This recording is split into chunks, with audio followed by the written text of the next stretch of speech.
Hey guys, welcome back to another manga review. Today we've got Return of the Sword God Rank Silver Servant. It's a Korean manhwa. There are currently 51 chapters. The genres are action, adventure, drama, fantasy, manga, martial arts, progression. Let's get to the panels. Again, y'all boys, this is really a spoiler if you don't know the context. So boom, got a couple good quality, some comment right here. This is cool. Power challenge, this is cool stuff. Yeah, boys already know, bro. Gotta get the kaiju in there, man.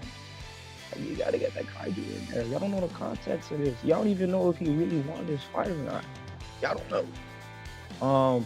Now let's get to the ratings. So, rubric no rereading 71,900, limited reading 69, totals 83 to be.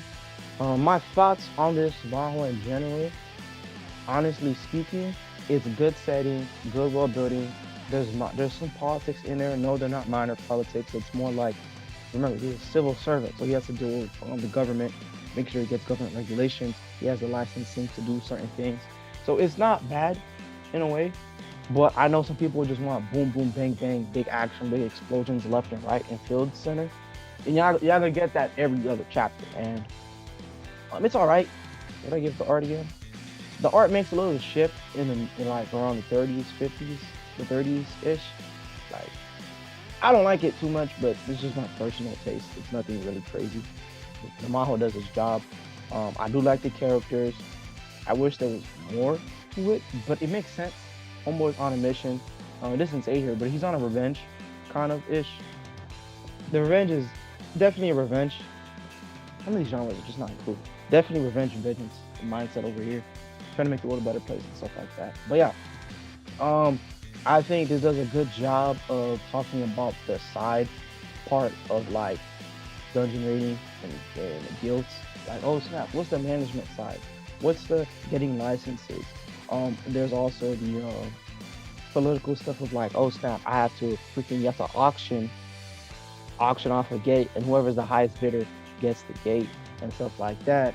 And then there's also the added politics of like, oh snap, who's the how does who gets first access, right? Having to get access from the government, and then who can usurp the government, and then kissing butt to make sure things go your way. It's just it's politics you'd expect that I wish other manhwas went into like solo leveling.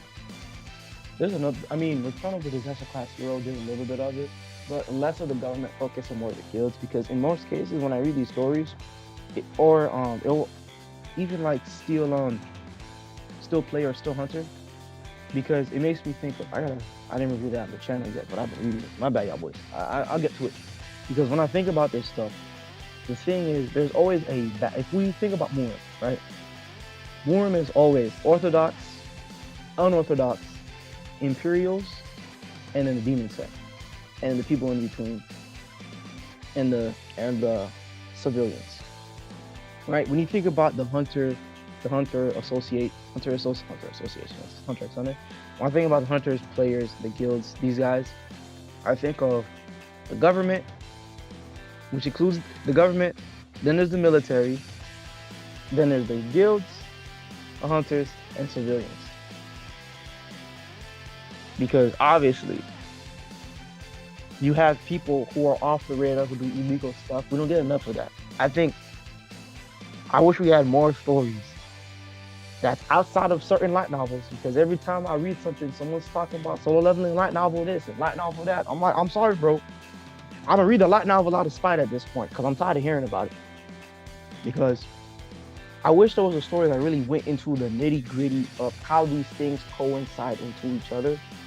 And like, I know this is South Korea based, so we're not gonna focus on different government order. Because I'm like, I know for sure how South Korea would run their government is so different from China, and how China would do it compared to the U.S. and the U.S. compared to Europe and stuff like that. Because the way you balance the dynamic of the illegals, the civilians, the illegals, the guilds, the government, and the military, that's a whole can of worms of who gets regulation, what's pricing. Um, like there's even a concept here, minor spoiler, I'm sorry, where there's like an incident, and you realize the main character's like, oh, that incident was planned on purpose. because there was construction in the area, so they purposefully let a gate break happen so that the thing is overrun, and so they can sell the property for a higher value. And I'm just like, bro, because legally, if we do that stuff, it looks bad press, bad PR, and making sure you have a good press run and politics and that nature. I'm just like, man, it's a balance. And I think I wish there was a story that really went into the nitty gritty of those finicky details. Like, oh snap, why is it not a guild that has it's like hunter mercenaries, where it's hunters for hire, or like a guild that's literally just a healer branch. Like you have a hospital and there's a healer branch specifically for people to be on standby and stuff like that. Like Solo Leveling has really good concepts of their world, but the webtoon and the anime don't do a good enough job really fine details. But again, if I had to rely on Novel to see the value, I don't know if that's good adaptation. But that's just Beto. That's just Beto, Habibi.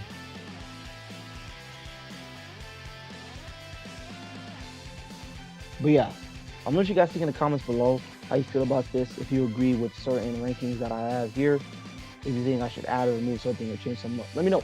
Have a good one, and of course, and as always, God bless.